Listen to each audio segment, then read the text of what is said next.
Oh, presença santa. Ele é Deus. Oh, aleluia. Aleluia. Eu vou contar de 1 a 3. Quando eu disser 3, você vai liberar sobre a pessoa que está do seu lado uma palavra que determina o rumo profético daquilo que o Senhor nos confiou para essa noite. Tá bom? Eu vou contar de 1 a 3. Quando eu disser 3, você vai virar para essa pessoa que está ao seu lado e vai dizer para ela desse jeito: Jesus vai dar um jeito.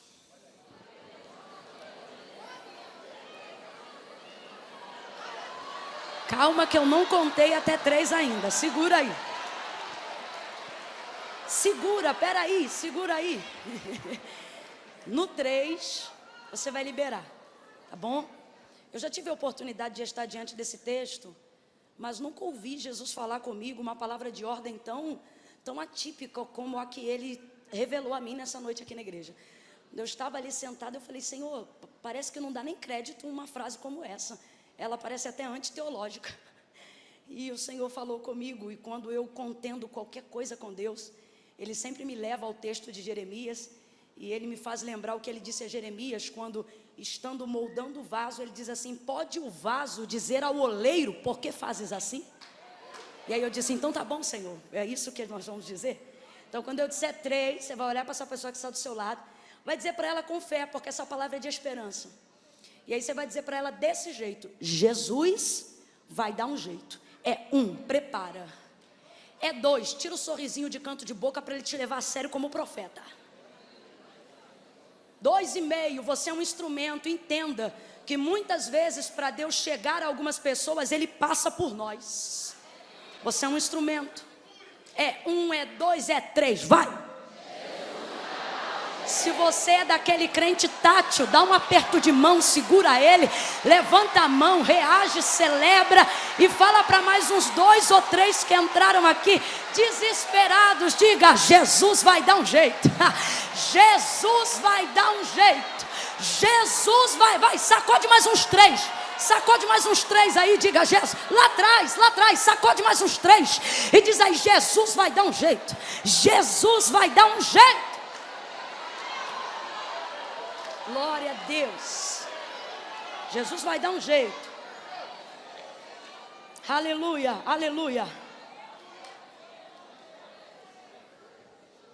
Jesus vai deixar a Judeia, decide partir para a Galileia. E João vai expressar uma necessidade latente no ministério de Jesus Cristo. Ele vai dizer que Jesus tem necessidade de passar por Samaria. Eu gosto sempre de deixar claro que necessidade é diferente de vontade. Vontade é realizar o meu querer, é fazer o que eu desejo. Necessidade já não tem nada a ver com vontade, né? Necessidade é fazer o que precisa ser feito, independente do meu querer. E o que João está revelando é que Jesus tem necessidade de passar por Samaria. Se há uma necessidade, é porque há também uma demanda. E a demanda de Jesus não tem nome, mas tem nacionalidade. O texto não revela o nome da mulher samaritana, mas deixa muito claro que era uma mulher natural de Samaria, uma mulher samaritana. Pisar em Samaria não é uma coisa tão simples de fazer, porque Jesus nunca quebrou a lei, apesar de ser cerceado em tantas ocasiões, a fim de criarem armadilhas, né? Palavras persuasivas, capciosas, para que ele manifestasse alguma coisa que denunciasse que ele estivesse quebrando a lei. Jesus nunca quebrou a lei, nem mesmo quando curava no sábado, porque a lei deixa claro que a vida é maior do que o sábado. Então, inclusive quando ele curou aquele homem da mão mirrada, ele vai deixar isso muito claro, quando ele diz: olha, quando vocês perdem algum animal e recolhem ele, caindo ele no poço ou no atoleiro, isso não é proibido, porque a vida é maior do que o sábado. Agora, porque eu curei um homem inteiro, vocês estão aí preocupados porque é sábado? Jesus nunca quebrou a lei. Jesus, quando veio ao mundo, ele deixou muito claro que ele veio para cumprir toda a justiça divina, mas também toda a justiça humana. Jesus é um revolucionário que não vem para quebrar a lei, ele vem para ensinar como é que se cumpre a lei, porque eles pregam a lei, falam da lei, mas não têm coragem de viver a lei, de executar a lei. Por que os fariseus se tornam tão vazios, mesmo sendo tão observadores da lei, se tornam religiosos tão ocos, né?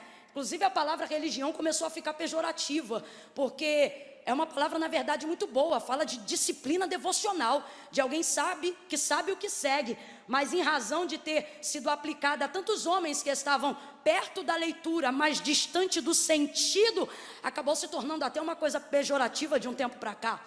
E uma das coisas que Jesus vai deixar claro enquanto cumpria seu ministério terreno é que todo ritual da lei precisa ter sentido. Jesus não quer rituais vazios de sentido. A devocional, a liturgia de um culto, tudo isso precisa ter sentido. Por isso ele disse, olha, não cuideis que vim trazer a paz, eu vim trazer a espada.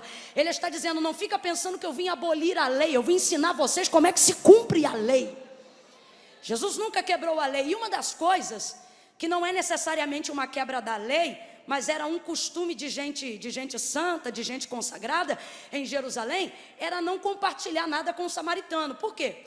Os samaritanos são tidos como cães, como cachorros dentro daquela sociedade.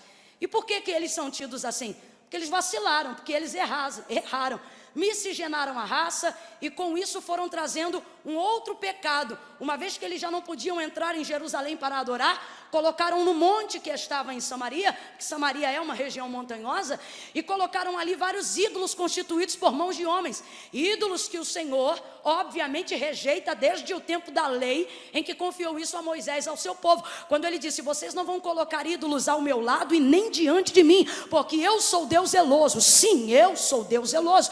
Aí ele diz, eu não quero vocês se curvando diante de ídolos constituídos por mãos de homens, porque eles têm boca, mas não falam, ouvidos, mas não ouvem, mãos, mas não apalpam, pés, mas não caminham. Antes, eles precisam ser carregados por aqueles que foram criados.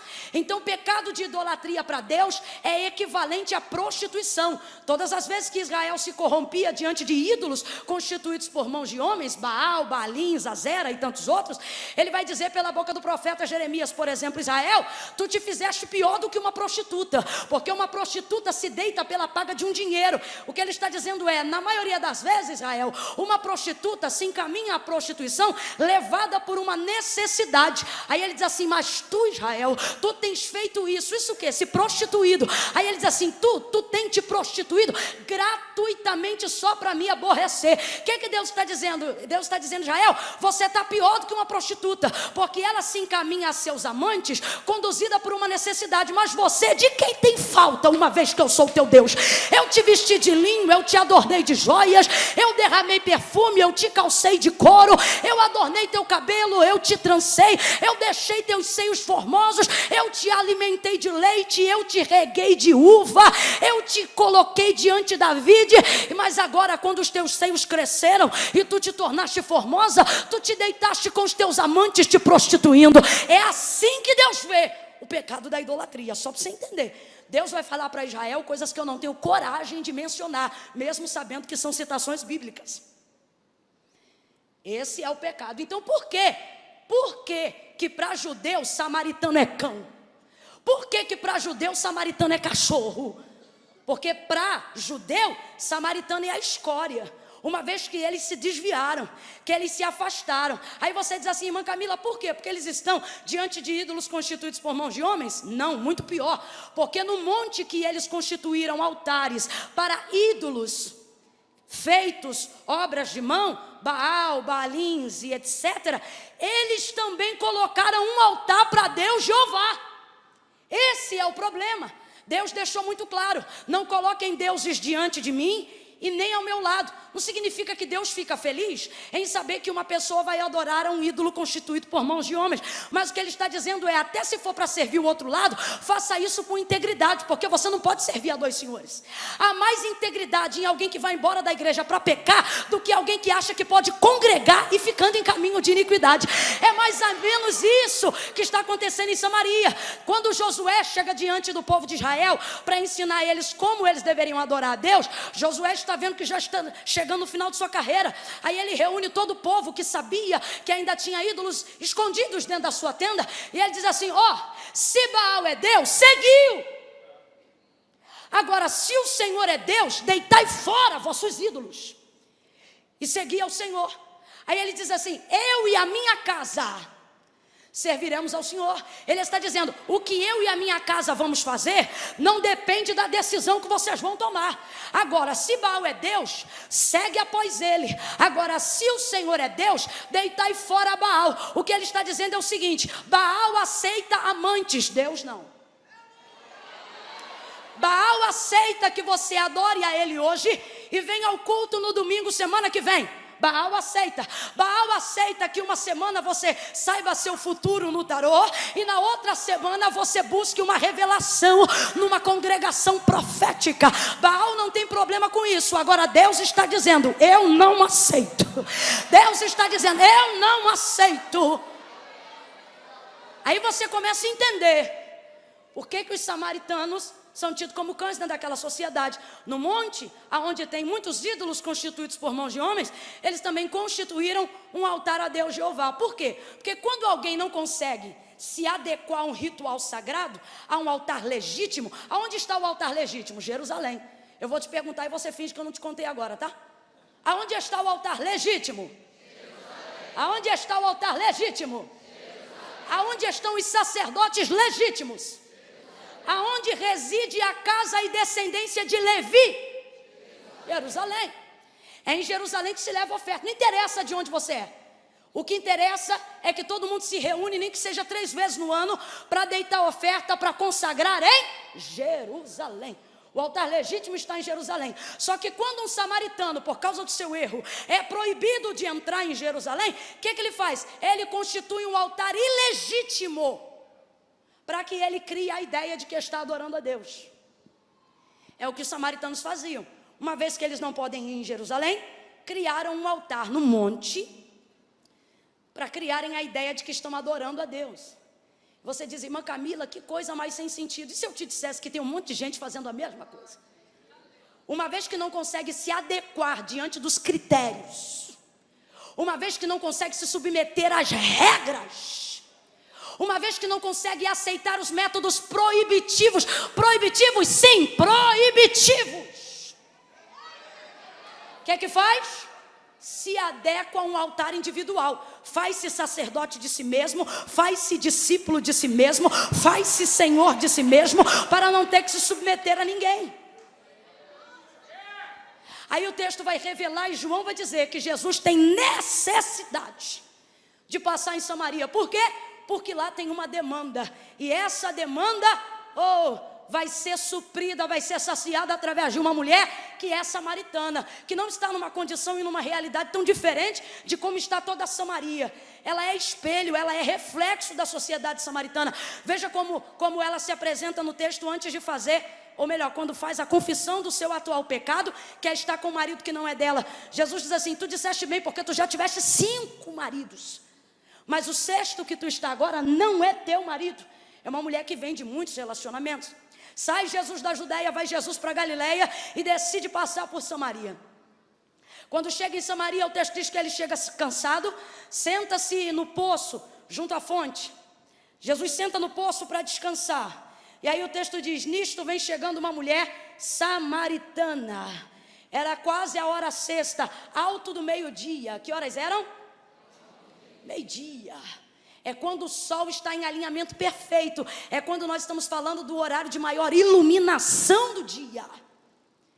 Alto do meio-dia vem essa mulher chegando, trazendo sobre si um cântaro, provavelmente de 15 a 20 litros de água, e ela vem pegar água no poço. Aí Jesus olha para ela e diz assim para ela, mulher, dá-me de beber.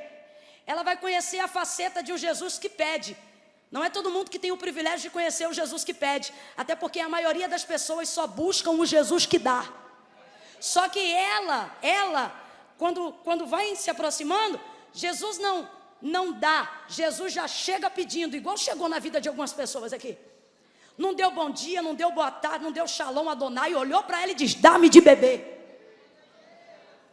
Jesus chegou pedindo.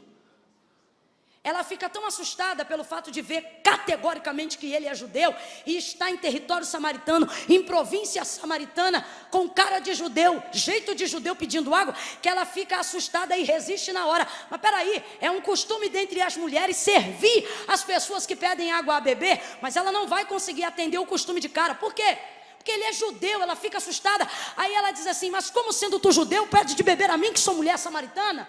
Não sabe que judeus não se comunicam com os samaritanos? E Jesus responde, se tu conheceras o dom de Deus e quem é o que te pede, completa de novo, quem é o que te? Quem é o que te? Quem é o que te pede? Era tu que lhe pediria e ele te daria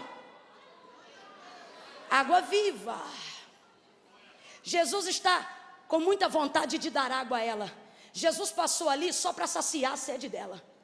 Jesus passou ali porque na verdade o desejo dele não é conhecer Samaria. O desejo dele é saciar a samaritana.